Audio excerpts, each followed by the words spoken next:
सबैजनालाई र आज चाहिँ हाम्रो बडा घरमा सबैजना चाहिँ गेट टुगेदर भएका छौँ र आज आउनुहोस् कि हामीले बनाएका छौँ स्पेसल डिसहरू देखाउँछु।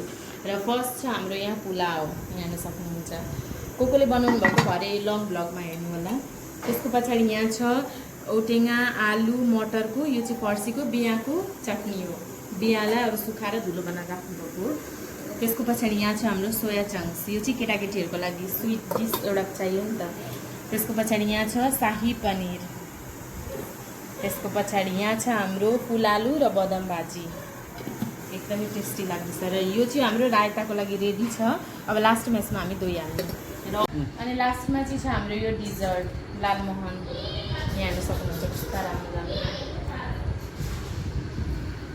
अरू पनि के छ हेर्नुहोस्।